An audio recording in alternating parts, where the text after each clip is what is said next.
Hello everyone, I am Irshad sir. SC family में आपका स्वागत करता हूँ। बच्चों, हमने क्लास 10 स्टैंडर्ड का साइंस 1 का फर्स्ट चैप्टर चालू किया है, ग्रेविटेशन, जिसका आज हम सेकेंड लेक्चर देखने वाले हैं।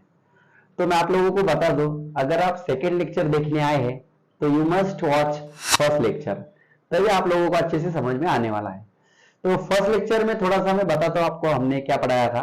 तो मैंने आपको ग्रेविटेशन फोर्स क्या होता है उसके बारे में कहा था। तो ग्रेविटेशन फोर्स क्या होता है, कोई भी दो ऑब्जेक्ट जिसके पास मास है उनके बीच में जो अट्रैक्शन होता है उसे हम क्या कहते हैं, ग्रेविटेशन। उसके बाद मैंने आपको फोर्सेस के बारे में बताया था, जैसे कि कॉन्टैक्ट फोर्स होता है, नॉन कॉन्टैक्ट फोर्स होता है, फिर उसके टाइप्स भी मैंने आपको बताए थे। ठीक है, और उसी के साथ मैंने आपको रेस्ट के बारे में और मोशन के बारे में भी थोड़ी सी जानकारी दी थी। तो मैं आपको इंसिस्ट करूंगा आप डेफिनेटली एक बार फर्स्ट लेक्चर देख के आएंगे, तभी आपको अच्छे से समझ में आने वाला है। ठीक है, तो आज हम स्टार्ट करेंगे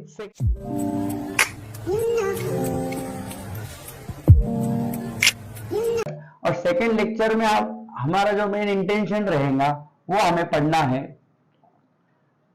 centripetal force and circular motion.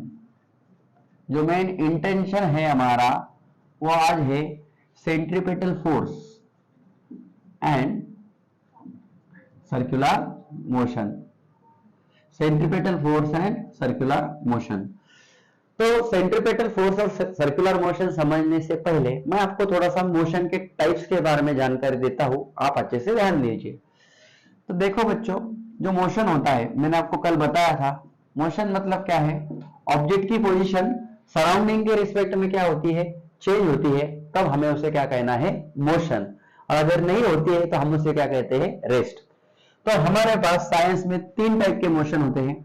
एक होता है वन डायमेंशनल मोशन, दूसरा होता है टू डायमेंशनल मोशन, और तीसरा होता है three dimensional motion. One dimensional motion यानी क्या, जो मोशन आपके स्ट्रेट लाइन में हो रहे हैं, जितने भी मोशन आपके स्ट्रेट लाइन में हो रहे हैं वो वन डायमेंशनल मोशन होते हैं। जो मोशन आपके सर्कुलर है, सर्कुलर मोशन, उसे हम क्या कहते हैं, टू डायमेंशनल मोशन, जो आज हमें पढ़ना है। ठीक है, और जो डायरेक्शन फिक्स नहीं है किसी मोशन का, जिसको हम रैंडम मोशन कहते हैं, उसे हम कहते हैं थ्री डायमेंशनल मोशन। मतलब जो मूवीज वगैरह आप देखते हैं वो 3D का एग्जांपल हो सकता है। बाकी तो हायर स्टैंडर्ड में इसके बारे में डिटेल बात करेंगे, फिलहाल एक बेसिक में आपको बता रहा हूं। जैसा कि कोई ऑब्जेक्ट अगर सीधा जा रहा है, ऐसा सीधा जा रहा है, तो ये स्ट्रेट लाइन मोशन हो गया। अगर कोई ऑब्जेक्ट गोल घूम रहा है जगह पे, या फिर आगे जाते समय भी गोल गोल घूम रहा है, सर्कुलर घूम रहा है, तो वो टू डायमेंशनल मोशन है। और जैसा हम काइट फ्लाइंग का एग्जांपल लेते हैं, जो आप लोग पतंग उड़ाते हैं, उसका डायरेक्शन जो होता है वो थ्री डायमेंशनल होता है, उसका जो मोशन होता है वो थ्री डायमेंशनल होता है। तो आई होप आपको मोशन के बारे में इतना बेसिक समझ में आ रहा है। मोशन के तीन टाइप्स होते हैं, one dimensional motion, two dimensional motion है, थ्री डायमेंशनल मोशन। तो सर्कुलर मोशन की हम बात कर रहे हैं, सर्कुलर मोशन। तो सर्कुलर मोशन क्या होता है, तो सर्कुलर मोशन यानी हम कहेंगे the motion of object, motion of object along circle, along circle or along circular path, along circular path, it's called as circular motion. तो देखो सर्कुलर मोशन किसे कहना है, जो ऑब्जेक्ट सर्कल में मोशन करने वाला है। तो हम जब बात करेंगे एक सर्कल लेंगे, और मान लो यहाँ पे एक ऑब्जेक्ट है और ये ऐसा घूम रहा है, सर्कल में घूम रहा है, ऐसा सर्कल में घूम रहा है, यहाँ पे एक पॉइंट बोलूंगा मैं, ए पॉइंट, और ये ऑब्जेक्ट ऐसा घूम रहा है, गोल घूम रहा है। तो इसका जो मोशन है इस ऑब्जेक्ट का, ये कैसा है, सर्कुलर पाथ पर है। ये जो पाथ है ये कैसा है, सर्कुलर है, इसलिए हम इसके मोशन को कौन सा मोशन कहते हैं, सर्कुलर मोशन। कैसा मोशन कहते हैं, सर्कुलर मोशन। तो अभी ये सर्कुलर मोशन में हमें ये जो ऑब्जेक्ट है ये दो तरह से हमें देखने को मिलता है। फर्स्ट केस, इस ऑब्जेक्ट की स्पीड कांस्टेंट होती है, और सेकेंड केस में इसकी स्पीड जो होती है ये वेरिएबल होती है। सर्कुलर मोशन में ये जो ऑब्जेक्ट चल रहा है इसमें दो एग्जांपल है, एक स्पीड कांस्टेंट रहेगा और एक वेरिएबल रहेगा। अगर स्पीड कांस्टेंट है हम उसे कहते हैं यूनिफॉर्म सर्कुलर मोशन। क्या कहेंगे, यूनिफॉर्म सर्कुलर मोशन। और अगर स्पीड वेरिएबल है हम उसे कहेंगे नॉन यूनिफॉर्म सर्कुलर मोशन। क्या कहेंगे हम? Non uniform circular motion. तो आप समझ रहे यहाँ पे क्या है? सर्कुलर मोशन मतलब क्या? ऑब्जेक्ट का मोशन तो होने वाला है लेकिन सर्कुलर पाथ में होने वाला है। जैसे कि एग्जांपल की अगर हम बात करेंगे तो फैन घूम रहा है, व्हीकल्स की जो व्हील्स होती है वो घूम रहे हैं, प्लैनेट्स घूम रहे हैं, क्लॉक्स घूम रहे हैं, ये जितने भी जो मोशन है ये सर्कुलर मोशन में आते हैं। ठीक है, मून घूम रहा है, अर्थ घूम रही है, जितने भी चीजें ये सारे एग्जांपल क्या है आपके? Circular motion. तो हमें ऑब्जेक्ट का जो पाथ है, जो रास्ता है वो चेक करना है। अगर वो सर्कुलर है मतलब ऑब्जेक्ट कैसा घूम रहा है? सर्कुलर मोशन में। और फिर मैंने आपको बताया ये जो ऑब्जेक्ट है इसका स्पीड दो तरह से हमें देखने को मिलता है। स्पीड कांस्टेंट मतलब यूनिफॉर्म सर्कुलर मोशन, और स्पीड वेरिएबल मतलब नॉन यूनिफॉर्म सर्कुलर मोशन। जैसा प्लैनेट्स हो गया, क्लॉक्स हो गया, जिसमें स्पीड कैसी होती है? कांस्टेंट होती है, तो यूनिफॉर्म सर्कुलर मोशन है। फैन हो गया, जैसा कि फैन चल रहा है आपके घर में, आपने अगर उसकी स्पीड चेंज नहीं की मतलब स्पीड कांस्टेंट है तो वो यूनिफॉर्म सर्कुलर मोशन है। और आप रेगुलेटर से कंटिन्यूअसली स्पीड अगर चेंज कर रहे हैं, आप रेगुलेटर से स्पीड चेंज कर रहे हैं तो स्पीड वेरिएबल है मतलब नॉन यूनिफॉर्म सर्कुलर मोशन है। तो आई होप तुमको थोड़ा सर्कुलर मोशन अभी कंसेप्ट समझ में आ गया है। मतलब हम सेंट्रीपिटल फोर्स के तरफ बढ़ सकते हैं, बट बिफोर दैट ये चीजें आपके लिए जरूरी है जो आपको लिखनी है। ठीक है, मैं अच्छे से ड्रॉ करता हूं, ये ले लो, अब आ गया हमारा। तो ये ऑब्जेक्ट है मान लो ए, और इस बार मैं ऐसे कंसिडर करूंगा, या फिर सर आप क्यों चेंज कर रहे हो? ऐसा ये घूम रहा है एंटी क्लॉकवाइज। कैसे घूम रहा है ये? Anti clockwise. Anti clockwise circular motion कर रहा है ये ऑब्जेक्ट। तो ये ऑब्जेक्ट का एक सेंटर है यहाँ पे, ये सर्कुलर पाथ जो कर रहा है उस सर्कल का एक सेंटर है जिसको मैं O मानता हूं, और इस सर्कल की एक रेडियस है जिसको मैं R मानता हूं। तो बच्चों यहाँ पे क्या होता है, जब ये ऑब्जेक्ट सर्कल में घूम रहा है तो मान लो ये ऑब्जेक्ट यहां से लेके यहां पे आया, तो ये ऑब्जेक्ट के पास एक वेलोसिटी होती है जिसे हम कहते हैं v, जिसका नाम होता है टेंजेंशियल वेलोसिटी। कौन सा वेलोसिटी होता है? Tangential velocity. Why it is called as tangential velocity?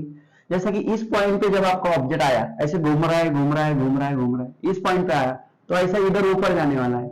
मतलब यहाँ इस पॉइंट के लिए अगर वेलोसिटी आपको मैं पूछता हूं तो आपको क्या करना है? उस पॉइंट में से क्या ड्रॉ करना है? टेंजेंट ड्रॉ करना है। क्या ड्रॉ करना है? टेंजेंट। तो ये हो गई यहाँ पे वेलोसिटी। मान लो अगर इस पॉइंट पे अगर आपको वेलोसिटी पूछते हैं तो ये रेडियस हो गया आपका, और ये मैंने ड्रॉ किया टेंजेंट। तो ये जो वेलोसिटी है जिसका नाम गिरा है मैंने टेंजेंशियल वेलोसिटी, तो ऑब्जेक्ट जब सर्कल में घूम रहा है तो उसके कोई भी पॉइंट पे अगर उसकी वेलोसिटी पूछते हैं तो आपको उसमें से क्या ड्रॉ करना है? टेंजेंट ड्रॉ करना है। क्या ड्रॉ करना है? टेंजेंट। अब यहां पे देखो क्या हो रहा है, आपको टेक्स्ट बुक में एक एक्टिविटी दी है। अभी ये जो रेडियस है, रेडियस मतलब आप आपका स्ट्रिंग कंसिडर करो, तो स्ट्रिंग का एक एंड आपके पास है और दूसरे एंड को आपने स्टोन अटैच किया है। अब आप इसको ऐसा घुमा रहे हो, घुमा रहे हैं मतलब ऑब्जेक्ट क्या कर रहा है? सर्कल में घूम रहा है। अब ऑब्जेक्ट जब सर्कल में घूम रहा है तो कोई भी पॉइंट के ऊपर अगर उसका मैं वेलोसिटी की बात करूंगा तो आप क्या करेंगे? उस पॉइंट में से टेंजेंट ड्रॉ करेंगे, मतलब वो वेलोसिटी हमेशा टेंजेंशियल वेलोसिटी रहेगी। अब मुझे बताओ, आप जब ऐसा घुमा रहे हो तो आपने यहाँ पे एक फोर्स अप्लाई किया है, तो आप रस्सी को पकड़ के ऐसा घुमा रहे हैं तो आपने रस्सी के ऊपर फोर्स अप्लाई किया है, या फिर रस्सी पकड़ के आपने फोर्स अप्लाई किया है। तो होता कुछ ऐसा है, ये रस्सी है, आपने यहाँ पे पकड़ा है और आपका ऑब्जेक्ट ऐसा है और ऐसा सर्कल में घूम रहा है। तो इस पॉइंट के ऊपर मैंने बताया आपको वेलोसिटी कैसी ड्रॉ करेंगे? आप टेंजेंट, और आप इधर से फोर्स अप्लाई कर रहे हैं यहां से, तो और ये ऑब्जेक्ट सर्कल में भी घूम रहा है। तो होता क्या बच्चों, जब भी ऑब्जेक्ट सर्कल में घूमता है, जब भी ऑब्जेक्ट सर्कल में घूमता है, इसकी कोशिश होती है ये सर्कल में बना रहे, ये किधर बना रहे? सर्कल में। तो आप जो फोर्स अप्लाई करते हैं उसका जो डायरेक्शन होता है वो आपको ध्यान में रखना है। आप जो फोर्स अप्लाई कर रहे हैं, जो स्ट्रिंग का एक्टिविटी आपके बुक्स में दिया है, आप जो फोर्स अप्लाई कर रहे हैं इसका डायरेक्शन सेंटर के तरफ होता है। किधर होता है? सेंटर के तरफ। और जो वेलोसिटी होती है उस फोर्स को हमेशा परपेंडिकुलर होती है। वेलोसिटी फोर्स को कैसे होती है? परपेंडिकुलर। कोई भी पॉइंट पे ले लो, अगर यहाँ पे भी आप वेलोसिटी देखेंगे तो ऐसा रहेगा, तो यहाँ पे भी हमको परपेंडिकुलर देखने को मिलेगा। और आप एक बात हमेशा ध्यान में रखो, सर्कुलर मोशन में फोर्स एंड वेलोसिटी परपेंडिकुलर ही रहने वाला है। अगर आपको ऑब्जेक्ट को सर्कुलर मोशन में घुमाना है तो आप एक चीज हमेशा ध्यान में रखो, force and velocity are perpendicular to each other. मतलब आपने ऑब्जेक्ट को जो फोर्स अप्लाई किया और जो ऑब्जेक्ट की वेलोसिटी है वो एक दूसरे को कैसे है, परपेंडिकुलर। और उस फोर्स का डायरेक्शन मैंने बताया आपको किधर है, directed towards the centre of the circle. और कहां पे एक्ट हो रहा है, रेडियस के ऊपर। तो यहां पे मैंने एक डेफिनेशन बनाई, तो force acting along radius, a force acting along radius and directed towards center of circle। एक फोर्स है जो रेडियस के ऊपर एक्ट होने वाला है और उसका जो डायरेक्शन है, अभी डायरेक्शन क्यों है तो नाइन्थ में आपने पढ़ा है, स्केलर है, वेक्टर है। तो फोर्स हमारा वेक्टर क्वांटिटी, वेक्टर मतलब क्या, जिसके पास मैग्नीट्यूड भी होता है और डायरेक्शन भी होता है। तो इसका जो डायरेक्शन है toward the centre of the circle, अगर ऐसा है तो इस फोर्स का नाम बन जाएगा, it's called as centripetal force. कौन सा फोर्स, सेंट्रीपेटल फोर्स। सेंट्रीपेटल मतलब क्या, सेंट्रीपेटल का मतलब क्या, ये जो फोर्स है इसका डायरेक्शन टुवर्ड्स द सेंटर है। किधर है, टुवर्ड्स द सेंटर। तो जो भी ऑब्जेक्ट सर्कल में घूम रहा है वो क्यों घूम रहा है, बिकॉज ऑफ सेंट्रीपेटल फोर्स। इसीलिए आपको ये चीजें साथ में दी है, without centripetal force object can not be move in a circle. तो ऑब्जेक्ट को अगर सर्कल में घुमाना है तो आपको सेंट्रीपेटल फोर्स चाहिए, और वो फोर्स हमेशा वेलोसिटी को कैसा रहेगा, perpendicular. Then you can move the object in a circle. तो जितनी भी चीजें, जैसे आपको स्टोन का एक्टिविटी दिया है, आप जो फोर्स अप्लाई कर रहे हैं वो वेलोसिटी को कैसा है, परपेंडिकुलर है। क्योंकि शुरुआत में अगर स्ट्रिंग ऐसी है तो फोर्स नीचे की तरफ है और वेलोसिटी भी नीचे तरफ है, पैरेलल है। तो अभी वो सर्कल में घूम रहा है क्या, नहीं, पर जैसे ही वेलोसिटी परपेंडिकुलर आ गई तो वो कैसा घूम रहा है, सर्कल में। आई होप ये चीजें आपको हायर स्टैंडर्ड में और अच्छे से समझ में आएंगी। आज आप 10 के बच्चे तो आप इतना ही ध्यान में रखो, जो फोर्स सेंटर के ऊपर लगता है, जिसका डायरेक्शन टुवर्ड सेंटर है और एक्टिंग अलोंग रेडियस होता है, ठीक है, इसको हम जनरली एफसीपी से डिनोट करते हैं। और इसका एक फॉर्मूला है जो आप लर्न करेंगे, mv²/r। क्या फॉर्मूला होता है इसका, mv²/r। सो सेंट्रीपेटल फोर्स का फॉर्मूला क्या आया, mv²/r। m मतलब इस ऑब्जेक्ट का मास होता है, v मतलब इस ऑब्जेक्ट की वेलोसिटी होती है, और r मतलब उस सर्कुलर पाथ की रेडियस होती है। तो सेंट्रीपेटल फोर्स आपको अच्छे से ध्यान में रखना है। और important thing is that directed towards the centre of circle. इसमें और एक फोर्स मैं यहां पे बता सकता हूं आपको, सेंट्रीफ्यूगल फोर्स। कौन सा फोर्स, सेंट्रीफ्यूगल फोर्स। तो सेंट्रीफ्यूगल फोर्स के बारे में आप इतना ही ध्यान में रखो, इसका जो डायरेक्शन होता है ये away from centre of circle होता है, away from centre of circle. तो जैसे ऑब्जेक्ट सर्कल में घूम रहा है तो एक फोर्स उसके सेंटर की तरफ लग रहा है, तो एक फोर्स उसको बाहर की तरफ भी फील होता है। जैसे आप मान लो आप ऐसा भाग रहे हो, आपको ऐसा फील होगा सर्कल में भागते भागते आप ऐसा बाहर की तरफ जा सकते हैं। तो वो ऑब्जेक्ट को एक फोर्स बाहर की तरफ भी फील होता है, लेकिन फील होता है, वो एक्चुअली वो फोर्स होता नहीं है, उसे हम वर्चुअल फोर्स कहते हैं, या फिर उसका नाम सेंट्रीफ्यूगल फोर्स है। और उसका फॉर्मूला भी यही होता है, सेंट्रीफ्यूगल फोर्स mv²/r। लेकिन डायरेक्शन वाइज अगर देखें तो इसका डायरेक्शन टुवर्ड्स है, इसके लिए अगर डायग्राम बनूंगा मैं, यहां पे बना रहा हूं, तो इसका direction away from centre of circle आएगा। क्या आएगा, away from centre of circle. तो इसके बारे में अगर नहीं भी ध्यान में रखा तो नो प्रॉब्लम। सेंट्रीपेटल फोर्स आपको समझ में आया, जो acting along radius and directed towards centre. Formula आपको क्लियर है। बाकी कंडीशन में नहीं बताया आपको, ऑब्जेक्ट को सर्कल में घुमाना है तो force and velocity must be perpendicular, या फिर रेडियस एंड वेलोसिटी परपेंडिकुलर, ये भी कह सकते हैं, आपको हर एक जगह पे देखेंगे, ठीक है। तो बाकी ऑलमोस्ट चीजें आपको मैंने क्लियर की। तो मोशन के टाइप्स मैंने आपको बताए, और सर्कुलर मोशन क्या है ये भी मैंने आपको बताया।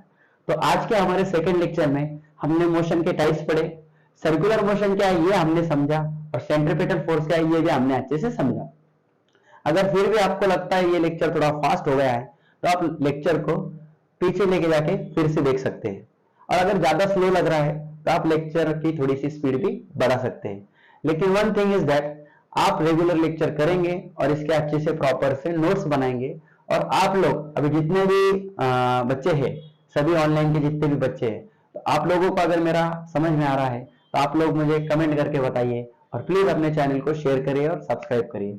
और मैंने मेरा व्हाट्सएप नंबर कल भी आपको बताया था, उस पर भी आप मुझे आपके डाउट्स भेज सकते हैं, आप मुझे कॉल भी कर सकते हैं। बाकी बहुत से बच्चे जो मेरे रेडियस में आते हैं, जिनको मैं ऑलरेडी ऑफलाइन में भी पढ़ा रहा हूँ, वो बच्चों भी डेफिनेटली ऑनलाइन लेक्चर करिए और मुझे आकर मिलिए, और आपका ऑनलाइन एक्सपीरियंस कैसा रहा ये आप मुझे डेफिनेटली बताइए।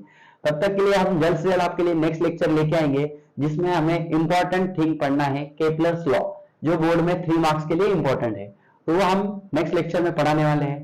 तब तक आप अच्छे से नोट्स बनाइए, पढ़ाई करिए और अपने चैनल को ज्यादा से ज्यादा लोगों तक बताइए। Have a nice day, thank you.